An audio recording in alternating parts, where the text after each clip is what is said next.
What's up, sons? It's Blind Riding with Son of a Tech once again. Today we're going to be talking about virtual private networks and how they're utilized within cryptocurrency in general, including both mining as well as trading. A huge disclaimer at the beginning: I do not condone any of these actions, and it is purely for educational purposes. There we go. If you would like to put your whole entire home network behind a VPN, be sure to check out the affiliate link for flash routers down in the description. Flash routers will pre-flash a router for you with DDWRT, which is a firmware that supports, of course, VPNs, and it comes with a nice user interface, making it easy for you to connect to your favorite VPN service, whether that be private internet access or NordVPN. Once again, that is primarily for security and not for the uses that we're going to be talking about in this video. Well, sort of. Let's get into it.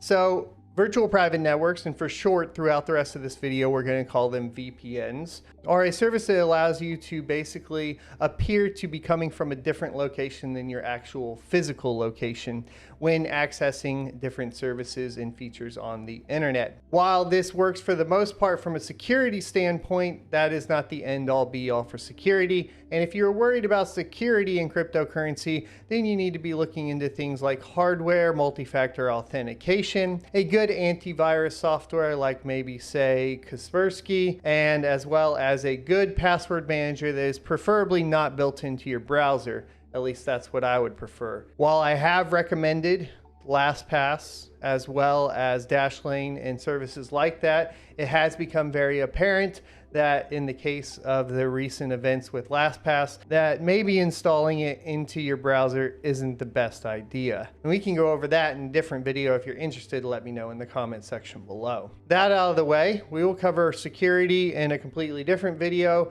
As it pertains to VPNs, the security is just to obfuscate, and I have a tough time pronouncing that word, so maybe we will spell it out for you guys on the screen. Now, what does that mean? That means essentially that you are kind of masking your real location with a VPN moved location, right? So let's say you connect to a VPN in Europe, but you live in the US, or you connect to a VPN in Mexico, but you live in the UK, so on and so forth.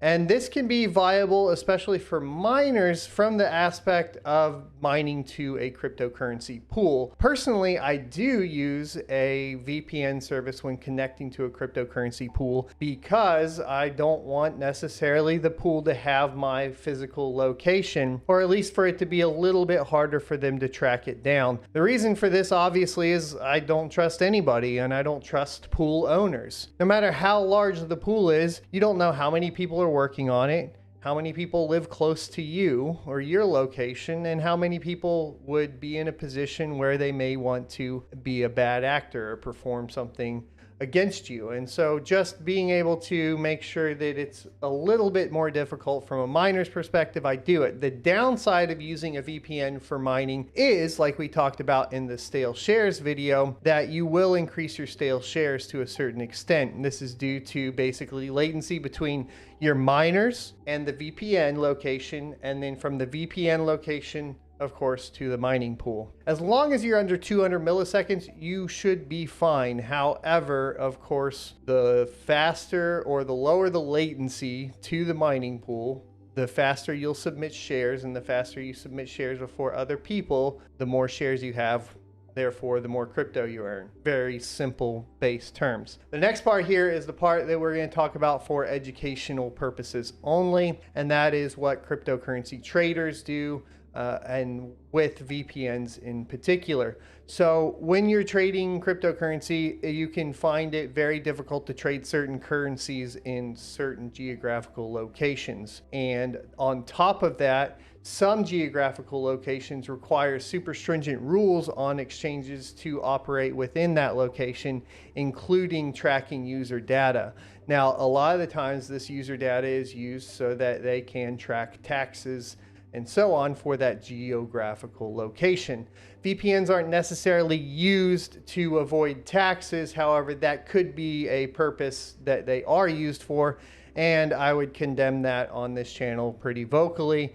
even if you do use it to access a different exchange from a different geographical location, you should still report your capital gains on those trades to your, of course, participating government, whatever you are in. That being said, that could be a side use of it. And then following that up, of course, like I said, the big thing is you just don't have access to some of the exchanges and tools for some of the cryptocurrencies that you wish to participate in. A great example of this would be if you were even just trying to mine. It's not illegal to mine any given cryptocurrency like Monero. However, if you were in a US based geographical location and you wanted to swap some Monero, it becomes very difficult because there's not a ton of options. That's one example. Another one could be Conflux, and there's a few of them.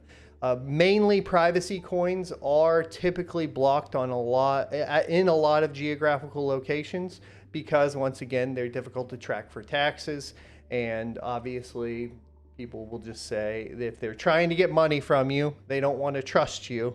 So they want to be able to see exactly what is going on with your trading behavior there. So from a cryptocurrency trader's perspective, they use VPNs to unlock the potential to trade different cryptocurrencies that are not available in their geographical location. Another thing about this is that depending on your geographical location, we talked about that user sign up. Guess what? A lot of cryptocurrency users don't like signing up for things, and for good reason. There is no need for a trust. And if you are based on that principle of crypto, which is antitrust, anti-banks, essentially, at a very basic term, or anti-Federal Reserve, so on and so forth, then you don't want to be giving out personal information. It goes back to the Cypherpunk Manifesto, which is what I do with the interactions of another person on a peer-to-peer basis is none of the government's business or anybody else's business. And cryptocurrency at its base is enabling the financial portion of that manifesto. Like I said, once again, for educational purposes only, okay?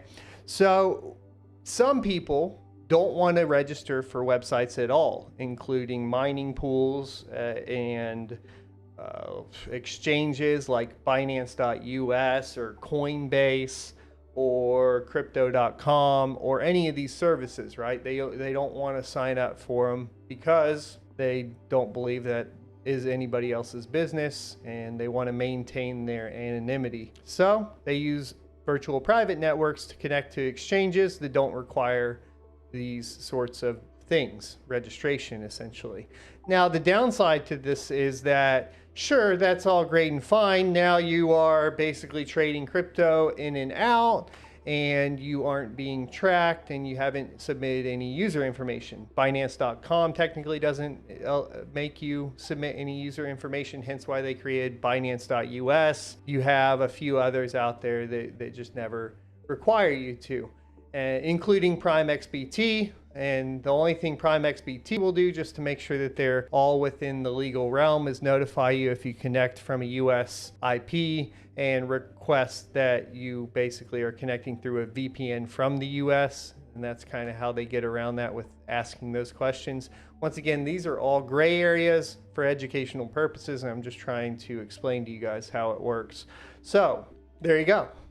I can't think of anything else. That's pretty much it. That's why VPNs are used, once again, for miners to obfuscate their IP and basically protect their geolocation of their mining rigs, and for traders to access services and other cryptocurrencies that may not be allowed in their geographical location. I hope this video was educational and helpful. If you found it helpful, be sure to leave a like, comment, and subscribe down below. Hit the notification bell, and I will see you next Tuesday.